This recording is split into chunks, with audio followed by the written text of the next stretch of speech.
Or this time the quick speed shop. This has got to be my greatest achievement of all time.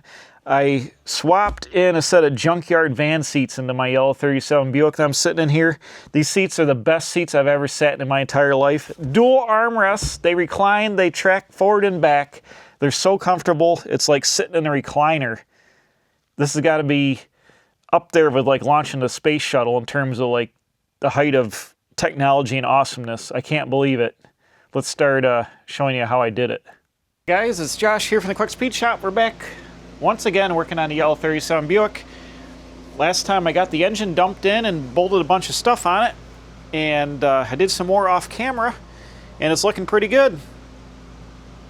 I put the headers on, I made spark plugs, I used a David Freiberger zip tie moment sparkulator wire separators out of spark plug, or I'm sorry, out of zip ties, and I got them all loomed together. I've got these little heat boots on here to help keep some heat off the spark plug boots because they're awful close. They're Jacobson, I think, or whatever. No, not Jacobson. I lost the name of it. Anyways, they're these big long ones, and I cut them down to make little boot covers. I've got the wires kind of loomed out of the way. Everything is bolted up. The engine's filled with antifreeze now. I've got the ABS 650 carburetor hooked up. I ran a wire for the electric choke to the fuse panel, which is actually mounted here inside the car. So I got a switched ignition source to fire up the electric choke. I put all the wires and all the sensors back together. I made a throttle return spring bracket. I've got the oil pressure hooked up. I put the coolant fan, or the cooling fan sensor here in the intake, which used to be in the water neck, but I didn't have an adapter to put it there, so I put it in the intake. Got that mounted up. All the fuel lines are hooked up. The radiator is all filled up, like I said. If you see here on the ground, I've got the exhaust pipes cut off the car. Last time I talked about I'm going to have to redo the exhaust on the car, and I think I'm going to have it come out the side of the car here by the fenders. So I've cut it off here, like back by the behind the X member underneath the car. The mufflers and tailpipes are still in there from original. But in this box right here from Summit Racing, I've got some new mufflers. And I also have a build your own DIY kit from Summit Racing. It's like 250 bucks. It's all stainless steel. I think it's 409 stainless, so it does discolor and stuff after a while, but you can weld it easily with a MIG welder. Comes with 90s, 45s, and then there's 180 U-bends here. This is like two kits put together. This is my parts left over from my 80 Dodge project, so it also comes with U-bends, so I might have to cut some of these up. But I keep it all in this bin. I just laid it out here to see. I've probably got plenty to build the exhaust system for the car now. And what I need to do is come down off the block hugger headers and come over here. We're going to land the mufflers under the car here and then kick out the side. But all that looks good. I've shrunk my table of parts and pieces down, the 400 that came out. I'm almost ready to put that on the engine stand so I can get the oil pan off it. You see it's got a leak in the front of the oil pan. The chrome oil pan on it leaks. So I'm going to get this guy all dialed up for my C10 truck project. Over on this side, everything looks good. I had to adjust my shifter linkage. I had to bend the rod a little, or the arm here a little bit because it was going to hit the head, so I got that all dialed in. I've got the kickdown and the throttle linkage adjusted. This had some kind of adjustable linkage deal on there. I was able to adjust that to get the kickdown and all that good.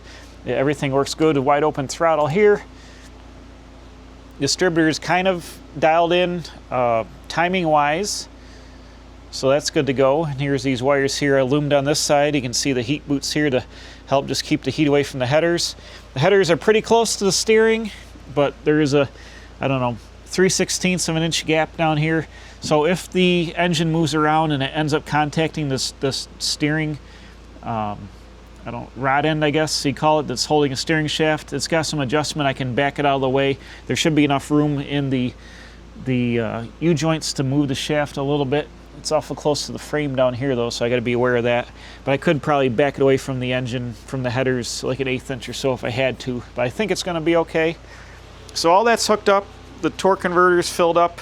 I did order some Type F transmission fluid because the B&M converter I put in here says use Type F in it, so I'm going to drain the pan and fill the transmission up with Type F.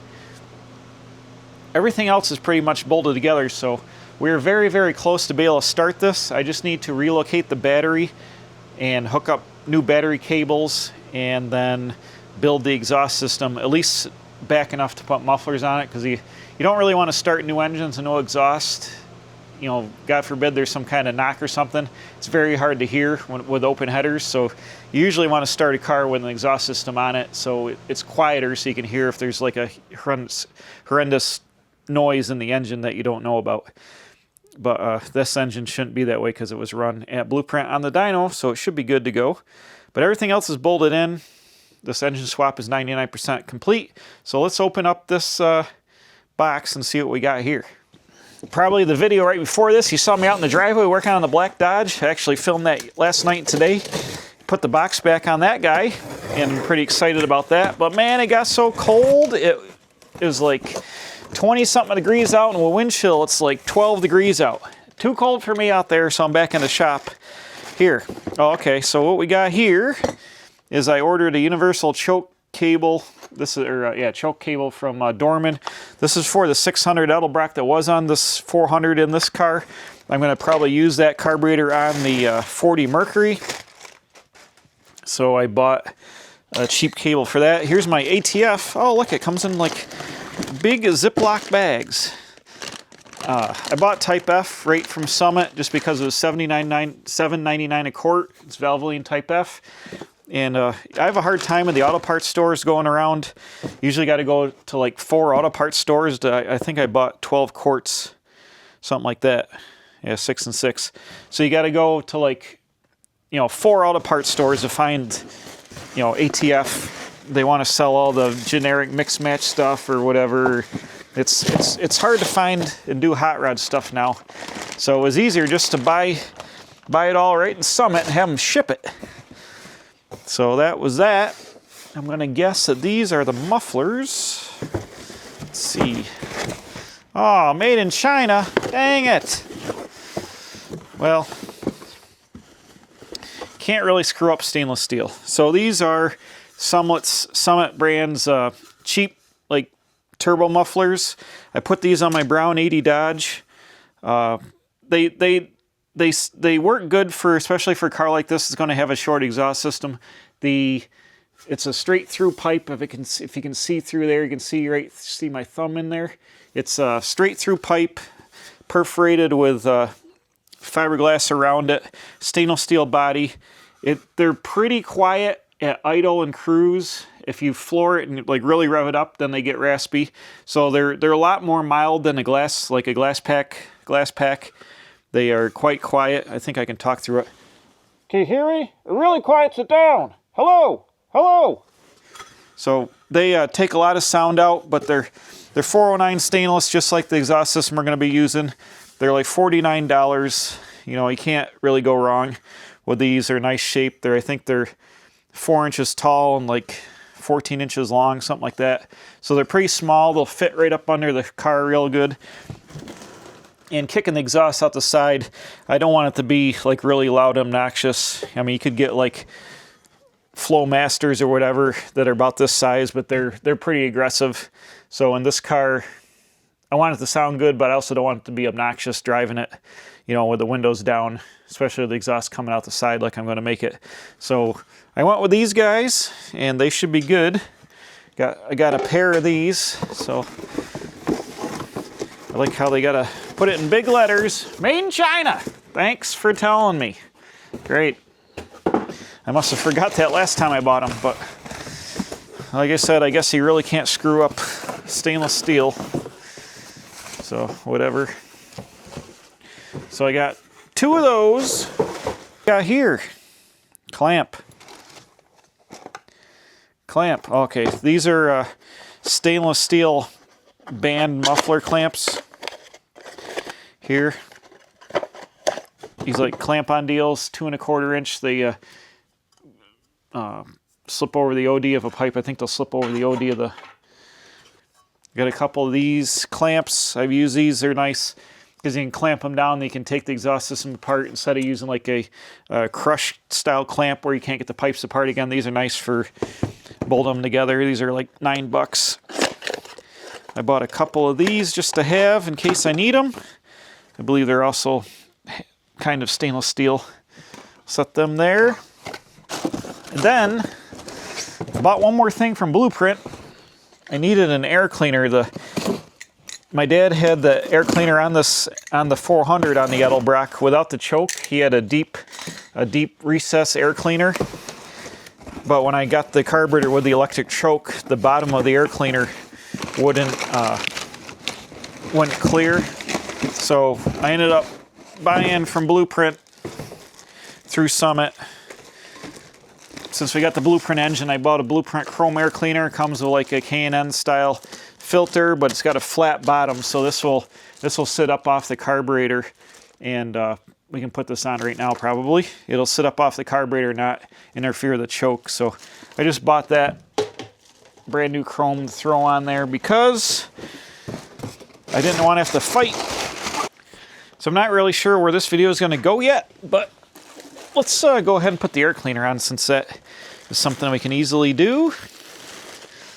And it probably comes with, yeah, it does, comes with a new stud. Don't put the paper in. I think that's a reusable filter. It looks like a knockoff of a K&N style filter. So this guy should just drop right on here. Oh yeah, perfect.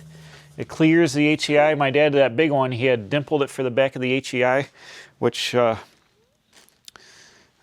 it was interfering with those. We put that guy in there, and then obviously I got to put the stud in it, but put that on. I mean, that looks pretty nice. It's, oh, you know what? It needs to be blue to match the valve covers. Well, you won't be able to see it with the hood down, but that's a nice fit. It's a 14x3 air cleaner. It clears everything good. Goes right on there. High flow, brand new fill element there. So we'll go with that. That looks pretty good. A little bit of bling for the old Buick here. I'll just get the stud out and I'll screw that down in the carburetor, mount that up. But man, that looks pretty sharp. All right, so that looks pretty good. We got our Blueprint on our valve covers. We got our Blueprint up on our air cleaner.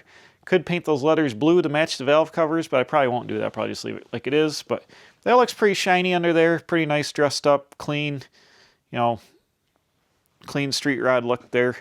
Should flow good. It fits everything. The clearance is great. Under here, no hitting the air cleaner on the HEI or the fuel line or anything. Like I was saying, this one here that was on the car, it's got like a 5-inch element or something like that, but the bottom was a pretty deep dish, and my dad had clearanced it to go around the HEI and stuff. So I'll save that for something else. But it looks pretty slick on here now. All right, so my last video on the interior of the car, I couldn't leave the interior alone. I had to look. I love getting sidetracked. I unbolted the seat here, obviously. And I want to get a look at what's going on and what I can do. Now these are Lincoln 1988 or so. Uh-oh, where'd that spacer come from? That just fell out of somewhere. Here's the rear bolts. Huh. Where the heck did that come from? It was like just sitting right there. Maybe it's been sitting there for this whole time, because there's literally this trim here and this trim here, which that lower piece is broken, but literally this is just a flat pedestal mount, and it goes up and down, so it's power. So I wanted to take the seat out and take one of those blue vinyl buckets I got, just set it in here. I could easily make a plate to span this, and then the seats I have just a flat mount on the bottom. Bolt the seat right to it. All the power action would still work. It'd be very, very easy just to pull these seats out. You can see, watch my crash out video on the interior, but see how dirty it is, and they're filthy. Now obviously I've touched them a little bit, but this light blue tweed interior, I'm getting triggered again by it, is terrible, filthy. But that's super cool. And it's even dirty there on top of the power motors. So the motors, my dad made this little box. The power motors are right here, so the seats will still function.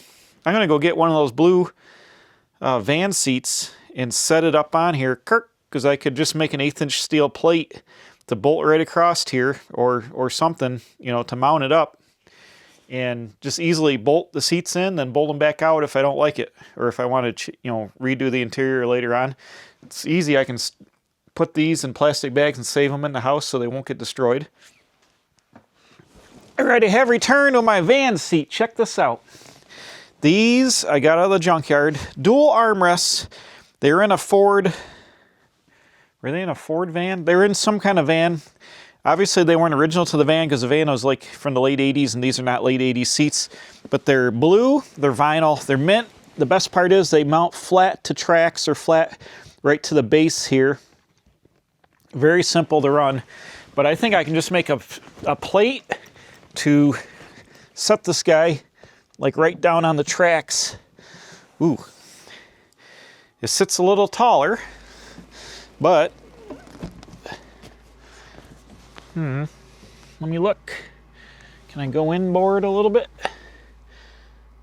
Okay, I'm sitting on the lever. Now these are meant to go on pedestals, so all the controls are on the same side, like the reclining controls on that side, but the driver's side seat, the reclining control would also be on that side. So right now it's hanging up on the reclining control, or the seat track control, but I could take the seat tracks off if I have to. Let me see if I can get it just to sit for now so we can look at it. Actually, that's not bad. I can already tell that we're going to have armrest clearance. Just going to leave that guy sit there. Hold on a minute. Let's check it out, man. It's not bad.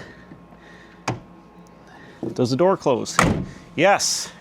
I mean, come on. I got 2 of these seats for 60 bucks. They're blue. They match the blue on the back pretty much. It's very close. This is a little bit bluer. That's a little bit grayer. But, I mean, it's got dark blue that kind of matches the dark blue. You sit a little bit taller. Do I dare try to sit in it? Where is it pushing? Yeah, I can. Yeah, can I sit in it? I think so. Hoop, hoop. Yeah, let's sit in it. Why not? Ooh, ooh, it's very tall. Too tall. Okay, so it's got to come down because you sit up high. Of course, the power tracks could be up too. I don't have any way to turn the power down, but man, let's recline a little bit. Oh, that's not. I'll tell you what, this is super comfortable. Actually, I kind of like sitting up a little higher, but I could take the tracks off and lower. I mean, the power tracks are up. They could lower some. Or honestly, I don't need the power tracks if I don't have to. I could easily make it an adapter plate to bolt. Just unplug the power tracks because these have adjustable action. And once you set the seats, once you're done with it, that would lower the seats quite a bit. And then I just leave the power tracks hooked to the bottom of those seats. They just unplug, leave the wires there. But these seats are very, very comfortable. Having armrests is super awesome. So I mean, sure, blue, you can see how much taller it is from there. So we could, but this guy is cranked up some. If I take the power tracks right out of the equation, see my dad's got the seats mounted to these stanchions here.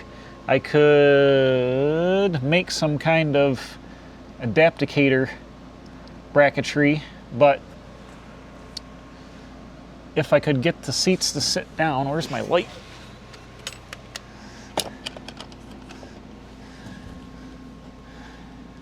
Okay, yeah. Yeah, they are a little tall. I think I might just ditch the power bottom altogether and just make a bracket and use the factory adjusters here. We don't need power seats in here. They are nice, but I'll leave the controls between the seats just because there's no reason to unwire any of that. We'll just leave them unplugged. They plug right in here. Just leave the plugs under the seats and just plug them back in if I get them recovered and redo the interior. But this, whoops, what's going on here? That's the cover. I think it would work out all right. Just make some kind of adapter off these stanchions, which I think are bolted to the floor with a stud, so the seats would unbolt right out of there. I mean, blue, this, oops, now I've done it. Oh boy, come on now. I mean, it's close, but it looks good. These seats are very, very comfortable, very comfortable. But you got the armrests. How's it look through here? I mean, sure. It doesn't quite match, but you know, you stick your head in here, you're at a car cruise, you see the blue on the back of the seat tied in, you're not going to see the blue bottom. I could get a dark blue towel and put on the bottom half of the seat if I was really worried about it, but I'm not really worried about it. It's, I don't know, I think this might be a quick fix to my dirty interior problem. Okay, I got my seat approximator plate in here. It's a 1/4 inch thick steel plate, 17 by 17, but it sits on the studs that my dad made so I can set the seat on it. Do I go ahead and use that for the actual seat mount? Probably not, unless I take them to Jordan. I have them cut a big hole out of the center of it and I just use it as, that's an idea. Well, anyways, right now we'll just use it to set the seat on it, just to get an eyeball. And I gotta be real careful not to scratch the car with the studs sticking out of the seat. Boom, okay. Actually, you know what I gotta do? Flip this guy upside down, the seat. This guy, shoot. Can you swap the tracks side to side? Yes, you can. If I just put this on the other side, it'll stick out this side. Those look like they're easily reversible. But let's go ahead and sit in it now. It actually wants to go about there. And not have it tip over. Very sketchy. Let's see, this has got to lean back some more. Where's my lean backer? It's pinched. Oh, whoa, easy now.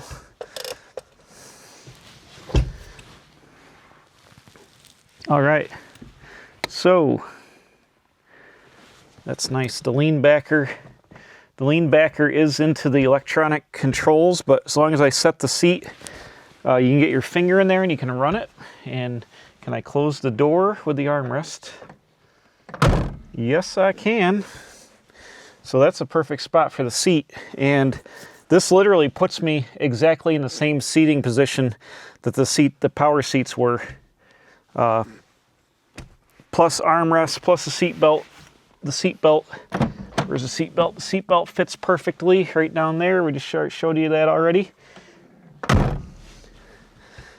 Man, this is the answer. I'm definitely going to put these seats in here. I've already paid for them. I got $60 in these seats. They don't owe me a thing, and they are very, very comfortable. Like I said, the armrests are key. You got to have armrests. These seats. The Lincoln seats were comfortable, but like I said, without armrest, after a long trip, you were falling over with nothing to lean on. You know, it's a long trip. It's tiring to do that. So now with the dual armrests, you don't even have to have your arm up here. You can drive, you know, these are captain's chairs out of a van, so they're meant for really cruising. My boogie van, I got the captain's chairs in it with a dual armrest. I run them dual armrests all the time. It's like, you know, sitting in a recliner pretty much. But these are perfect. This is the right answer. I'm super thrilled with it. I don't even care about the light blue door panels now. They get dirty. I can clean those up a little bit. At least I'm sitting on a vinyl seat where I'm not going to destroy it with my clothes. And once I paint the trim around the windows yellow, then you can put your arm up here. It'll be fine. It'll work out good. We're sticking blue on blue, so it makes sense. You know, the light blue, I don't care about the light blue up on the headliner up here. You could have a two-tone. I could vinyl dye the door panels dark blue to match the seats, and then just leave it light blue up here. That's something I can do down the road. I'm not going to do it right now, but I'm definitely going to put these seats in here as part of this restoration application. It's super awesome, and these are super comfortable. I love them. I sat in these seats in the junkyard. I saw them. I'm like, those are coming home with me. $60. $30 a seat. They are fantastic. I can't help myself. I'm fabbing mounts already. I've got a couple of real simple pieces of angle iron here. bolted across the risers my dad made, and I think all I got to do is weld short piece of angle iron just hanging off these to bolt the seat tracks to, and it'll bolt right in. Now I'm over here on the seat. I'm swapping the seat tracks. The controls are just on one side, and you can see the other side just ratchets up and down. It's got like a ball bearing in it. So I'm just gonna flop them around to put the controller on the outside of the seat. And I found a date in here. These are made in, where are they made by? What's this say? WAKAR USA, Indiana.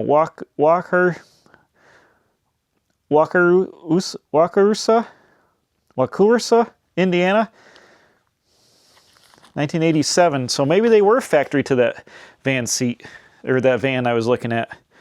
But anyways, I'm going to go ahead and just pull the tracks right out. They just stand up on little stanchions here, and they got little 1/2-inch bolts. It's not Waukesha, is it? Is that how you pronounce that? Waukesha, Indiana? No, it didn't look like Waukesha.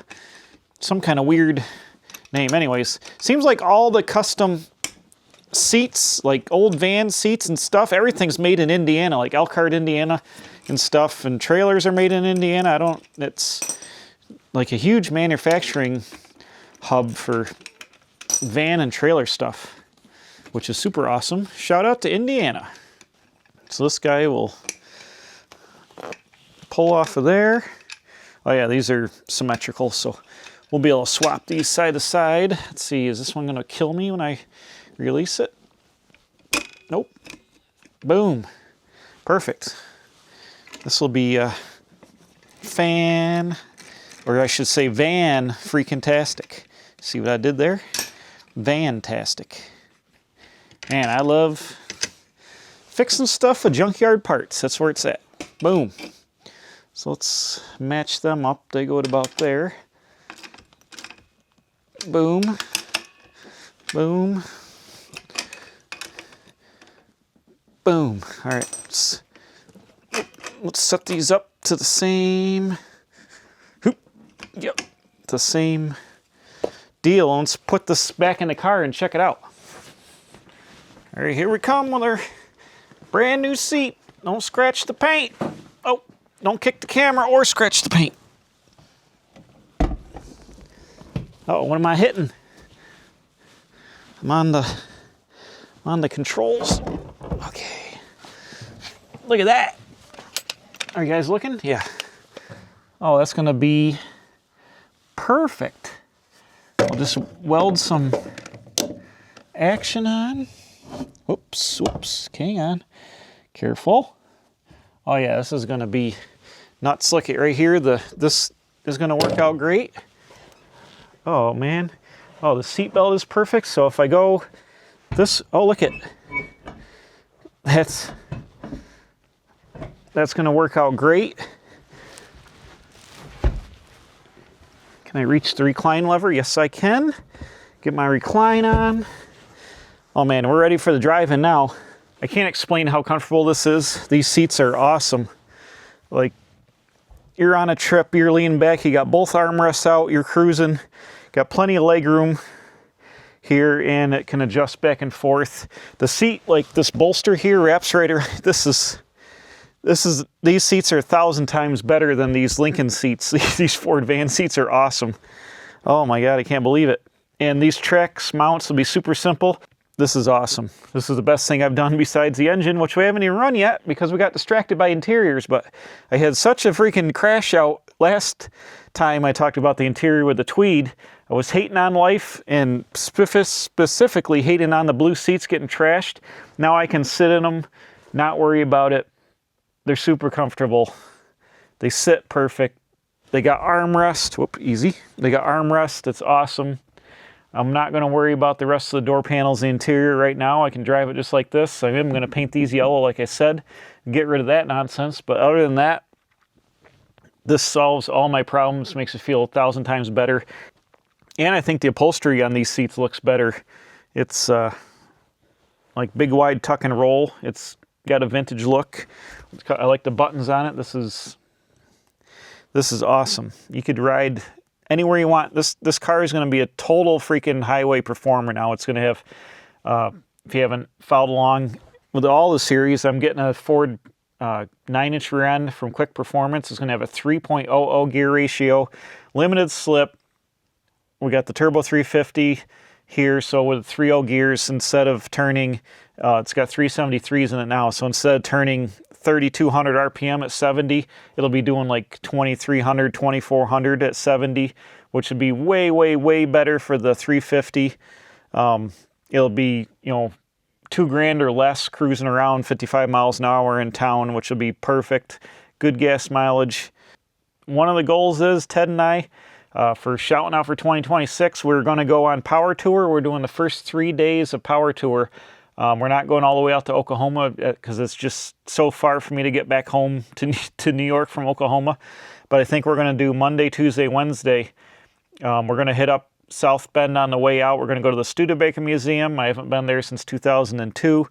We're going to go to the Studebaker Museum. We're going to go back to the Auburn Cord Duesenberg Transportation Museum. We're going to spend more time checking that out because we only had a couple hours last time. And then we're going to go to day one of Power Tour, which is the Route 66 dragway in Illinois there by Chicago. And the tour is running 66 all the way out to Oklahoma. So we'll do that. Then we'll go to day 2, is also in Indiana. Then day 3 is, I think, near St. Louis or in St. Louis.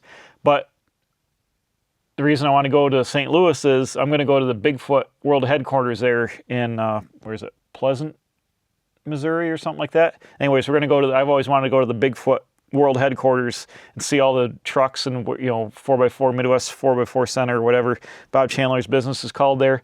But we're going to go to Bigfoot World Headquarters on day 3 of Power Tour, and then we're going to head back home after that. We might swing through Kentucky and Tennessee, and then swing back up north from there. But we might take this car if I can get the engine broken by then, and there's not any issues and it drives good. We might do the Power Tour in this car this year. I'm going to see how it goes. I don't want to.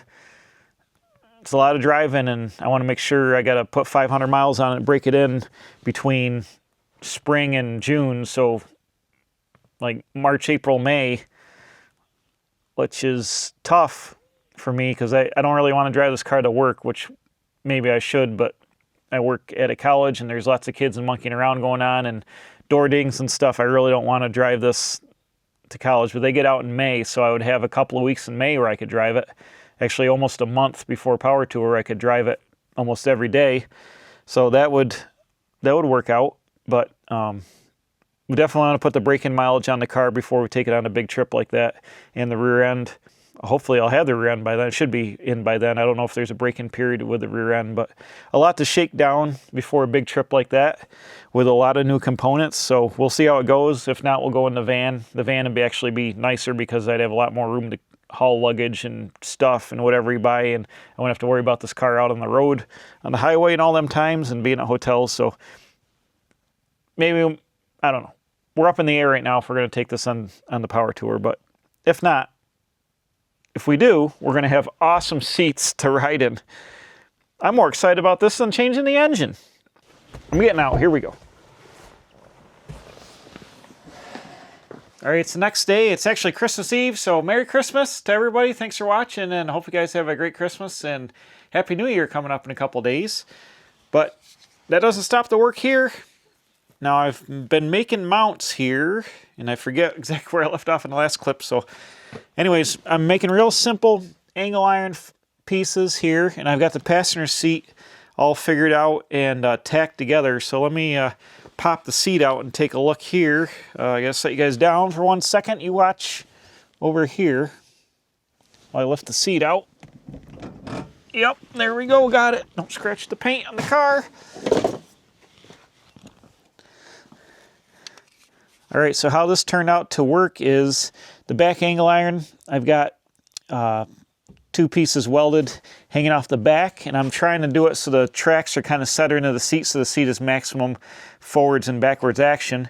And then the front, because I'm using the existing mounts in the floor, I had to use some 2-inch angle iron and move the holes back a little bit. And this one must be a little bit low because I got to shim this one up just a little bit higher to get it to sit flat, but it is what it is. So I'm just going to tack these together. I got the rear tacked already. I use that to set my set my the back of the seat up good, and then I'm going to tack the front, and then put it back in here once again before I fully weld it. And then I am going to clean all this up. I'm going to round all the edges of this angle iron, around the edges of this angle iron here, so it doesn't look, you know, super boxy, or I'll cut these off at a 45 or whatever. I just kind of roughly threw them in there to see. As you can see, the car is tapered, obviously. It's an early car, so it gets narrower at the front. And as you can see, the seats are also angled in because they go with the floor of the car to clear the doors. So they got a little bit of turn to them. That's how my dad laid the seats out. And they, the way the seats are, it'll fit in there and makes sense. But they just clear here. Since I swapped the adjuster over to the back side, it just clears the seat belt. You can just get your fingers on the little flipper to flip the back down. And like I said, on the driver's side, that stuff's on the outside of the seat, so you'll be able to get it there. You really want the flipper to be on this side of the passenger seat, so when you're getting in the back seat, you can flip the seat ahead. But it is what it is. They're van seats, not car seats, so they're all made for the left-hand side. But anyways, that's fine. So I'm just going to take this out, tack it together real fast, and then we'll throw the other seat in and check that out and see how it goes. I forgot I got to do a little bit of sewing on the seats. This one, it has a tear in it. I have some blue thread so I can sew the velour back together there. This one had a huge hole as something was stuck to it in the van, or it was cut and missing, and it was yellow foam, and I didn't have any of this blue material, so I just rattle canned it flat black for now, or black paint for now. I'm going to have to look for a piece of blue velour cloth to either cover that up or glue it on or something. You really don't see it because it sits so close to the back seat if you flip the seat ahead, but most people won't see it unless the seats are flipped ahead, so I'm not really worried about it right now. And I see my dad didn't paint the seatbelt mounts. They're rusty angle iron in there, so I guess we're continuing on with the rusty angle iron theme. All right, I got the seat just finger tight here on the angle iron. I got to go ahead and reach my lever on the inside to recline her back a little bit. Let's climb into the thing, see how it goes. Oh yeah, oh yeah. Where's my adjuster? Right there, finger. Yeah, man. So that's gonna work, and then I got the adjuster. Oh yeah, we got all kinds of adjustment. So if somebody's riding in the back and you got somebody a little bit shorter in the front, oh yeah, all kinds of leg room. That fits good. Seat belt engaged. Boom. Lap belts only. Hit your face on the dash. You can't, because you can't reach the dash. You ride back here chilling. Man, there's all kinds of room in this. This is literally like sitting, this seat with the dual armrests is literally like sitting in a recliner. It's freaking awesome. Speaking of recliners, how far can it recline? All the way back. That's what I'm talking. Okay, good night. Man, these seats are freaking awesome. Let me back up. Where's my one-touch finger controls? Oh, yeah. Yeah, man. These seats are the best seats I've ever bought in my entire life. They were $60 in change at the pick and pull. Shout out to Horsehead's Pick Apart. Man, this is unfreaking believable. This car will go anywhere now with this. I just want to sit here and not do anything for the rest of the day. 10 out of 10, best thing I've done to the car besides change the engine. And we haven't even finished that yet, but it was worth it to put these seats in here. So I'm just going to copy these mounts on that side and burn them together with a welder real fast, and pretty much seat upgrade will be finished. Okay, I got the driver's side mount tacked together, and look how this little pair looks in here, snug as a bug in a rug. These things fit fantastic in the car. Oops, hold on. And like I showed you, there's plenty of adjustability. The driver's side, same thing. I've got the seats back quite a ways. I probably got to click it up one or two, but The mounts are kind of a little bit visible because these seats are a little bit shorter than the power seats that are in there. But once I paint the brackets black, you get the black floor mats and stuff, you're not going to see it. But they fit really well. They match up nice. I think this was the right move for me to solve my tweed seat problem, was to get these guys in here. These would be super durable, very easy to clean. I'll be able to sit in them and not ruin them like the tweed. So these will be great. I cleaned them up a little bit with some interior cleaner. They're really nice. There's not really any marks on the vinyl. I just need to fix this little spot here. I'm going to sew this up on this seat by hand. And then the back of this seat where I painted it black. I mean, obviously you can see it because it's black, but eventually I'll find some blue material to fix that. But nobody's going to notice that when the seats are in the car. I mean, they look really good in the car. Back here, obviously the interior is dark right now, but they look great. The blues go together. It's going to be awesome. Actually, it lights up really good on the camera, but you know, you see the back seat obviously doesn't match, but blue on blue, nobody's really sticking their head way back in there for what I'm doing now. This is the main goal, was getting rid of the seats. They got too dirty, and they're, like I said, they're so comfortable. So comfortable. This car will be able to drive it wherever you want as long as you want, because they're very, very awesome seats. They're great. Out of an 87 Econoline Ford van.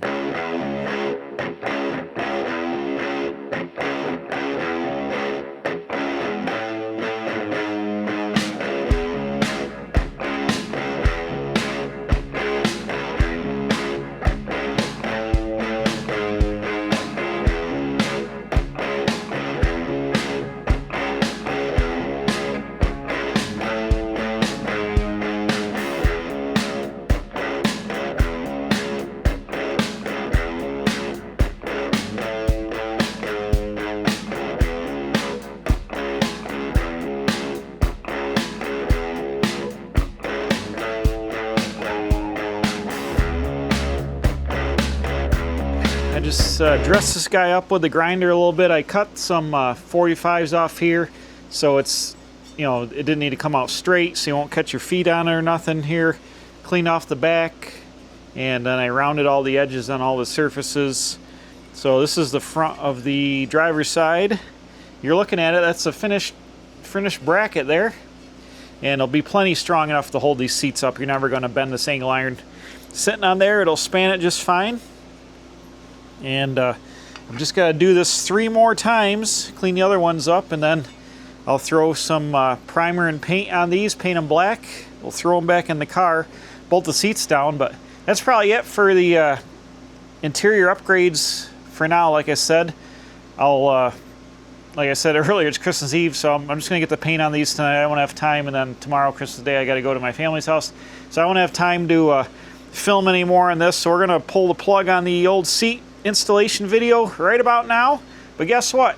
It came out mint, like I said. Those seats are awesome. It's the best thing I've done to the car probably since I've had it. Cheapest thing anyways I've done to the car since I had it.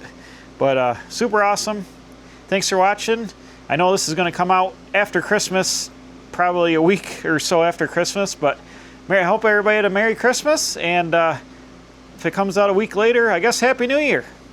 Thanks for watching. We'll see you in 2026, or maybe it's 2026 right now. I don't know. I'm not really good at time traveling yet, so we'll figure it out. Whatever date it is, I've got good seats to sit in it. So thanks for watching. We'll see you next time. Making all the hot rods better and better here at the Quick Speed Shop.